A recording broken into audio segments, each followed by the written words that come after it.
Welcome to Game Week 6. Oh, wait, what's that? I have a delivery? Yeah, it's my massive, fat, big green arrow coming in this week, I'm sure. So let's look at my predictions for the games and then the predictions for my own squad, because this league is very predictable and I know everything. We start with a Friday kickoff between Southampton and Bournemouth. Southampton have been decent the last couple of weeks, and maybe last week's win for Bournemouth will get them going. So I'm going for a close game with Bournemouth just winning, and of course, no clean sheets because they're banned from the Premier League now. Leicester Spurs is a really tough one to call, with Leicester actually looking like they're lacking goals, and now Spurs keeping a clean sheet last game and scoring a lot of goals. I'm gonna go for Spurs just to edge this one, but it has to be done in the Spurs way, so I'm gonna say they'll be comfortably up 2-0 and almost losing out, but just hanging on to 2-1. Burnley Norwich. Well, Norwich just beat Man City, so they kind of have to lose this game because that's how it works. But Burnley, with their home advantage and not allowing Norwich to play, might just be enough for them to get the win. But of course, a goal from Pukki has to happen, so 2-1 it is. Everton have looked pretty this season, that being pretty good and pretty shite in 2 weeks. But I think at home they should be able to get the win on Sheffield, who aren't too bad. So a narrow 1-0 with Digne scoring a free kick from 73 yards out. Yeah, sounds good. Man City are going to kill everyone in their way, otherwise Pep is actually going to start throwing hands. And even though Watford looked better last game,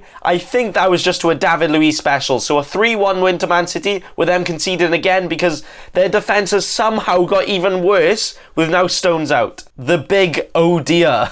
Newcastle Brighton is going to be one of those don't know, don't care games where anything can happen, but will anybody actually be paying attention? I think with Newcastle trying to play out a little bit more against the lower teams, Brighton can get some of their free-flowing football going like Norwich did against them, and I'm going for Pukki to score 2 goals for Brighton because he's that good, his presence still haunts Newcastle. Wolves have yet to get a single win, and Palace are just kind of chilling. They decide to play every now and again, and I'm going to go for good guy Palace, who are going to let Wolves get their first win of the season with a nice 2-0, then Donko with them both. The very likely scorer for Wolves. West Ham didn't quite get it going against Villa, and unsure on some of the injury updates for Man United, so hard to say again. But being in London, a close 1-1 which could easily sway wherever way the wind is blowing, more likely blown by the bubbles. Arsenal. Wow, they're exciting to watch, I'll give them that. Villa, not so much. But I feel like when they can actually nail a squad that really works together, the goals are just going to keep on coming for the Gunners. But maybe Pepe will actually do something this game. And no, I don't mean a random skill move. Man's been playing FIFA too much. He needs a goal. And our final game, which should be a very good game to watch, with Chelsea going all at it, and I'm sure Mane, Salah and Firmino just walking, jogging and dancing all over the Chelsea defence. But there is now an injury concern for Mason Mount, who has been very important so far. And without him, I really don't think Chelsea have enough to get past the Van Dijk. Yes, that means Abraham will do absolutely nothing, just like I predicted last week. So there are my predictions for all the games this week. And if you think the last few weeks have been bad in terms of FPL, with some of these games looking like they could go either way and being really close, you might want to try and brace yourselves. But I'm all good because I've made 3 transfers. So my original team was this. Okay, I actually want to say I am about this close to making an apology video of how absolute trash my decisions with transfers have been. So Tuesday, I saw Son was going up in price. And I was also not too sure about some of my midfielders, with Maddison and David Silva not likely to do much, and if they do, it's not going to be a big haul. As well as Holobas in my defence, who's been on my bench, but he has got more yellow cards than points, so that's not good. So Tuesday day, I decided to take an 8-point hit, which included me getting rid of Holobas, finally, Maddison and David Silva, for Hanley as a bench fodder, Son and Mount, making my team look like this. Now, it looks great, right? Surely Son and Mount can make up 8 points in a couple of games easy. Well, now, just Son, because idiot alert over here made a transfer before then playing a midweek game. And Mount got completely deck-chaired and had to come off injured. I am mad! I'll be honest, I saw Son going up in price. I thought Mount will get arrested. Everything is going to be fine. I had to do it now before the prices went up. And the biggest oh dear. If Son gets injured, I might actually have to pull out the wild card to save me, because... So let's go through my team, because I know everything and I'm very smart with all my decisions and I know exactly what's going to happen. We have Ryan Engels, who has his last easier fixture for a while against Newcastle away. Brighton were minutes, maybe seconds away from another clean sheet last week, so maybe just a few more minutes is all I ask for. That's what she said. Trent might have a decent chance of getting something out the Chelsea game, as if Mount is out, maybe a chance of a clean sheet. But again, with Chelsea defence, I reckon a goal and assist could be coming right about now, which would be very saucy. Then my final defender is either going to be Rico against Southampton away, or Lundstrom against Everton away. It might end up being both of them if Mount is out. Wait, have I mentioned that Mount might be out yet?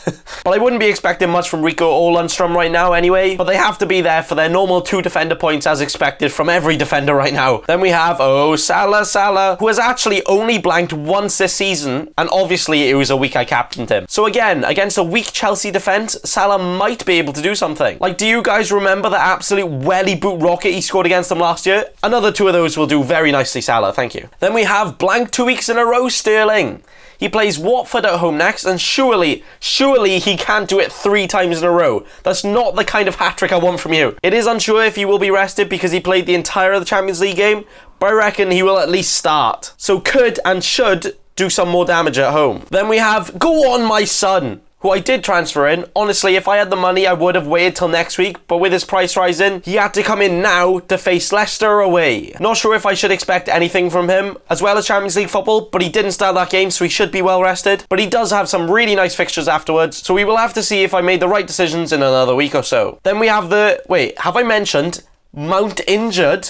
So annoying. I only have myself to blame. Whoops. But hopefully he only misses the Liverpool game, if any, which I doubt he would have got much out of anyway, because there are 2 nice fixtures the other side of that. Actually, the exact 2 fixtures that Spurs have, but in reverse, which is quite funny.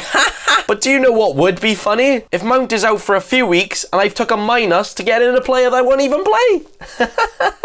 Up front, hopefully the firing line that will save me. Pookie has Burnley away, and Barnes having Norwich at home. Wow, it's almost as if they're playing each other at the same time. But I do think being at Burnley is a chance for both of them to score, so if they both want to go and share a hat-trick or 2, I ain't complaining. And finally, we have the helicopter ready to take off again. Man United at home might be tricky, but I believe in him, and I believe 4 or 5 goals is possible because it's Man United. So that is my team for this week. I so far have made some very, very bad transfers. Actually, no, my first 2 were good. I brought in Pookie and Martial, but since then, oh crumbs. But you can say if all of these players are fit and playing all games, there is a very good chance of them getting a lot of points here, in my opinion. So I'm actually very happy with it. But maybe I should have a little bit more patience and I'll be all good. But if worst comes to worst, I might have to wildcard before the deadline to not take the loss of points. But I will update you on that on my Twitter at NathanBaconFC. So thanks so much for watching today, and remember...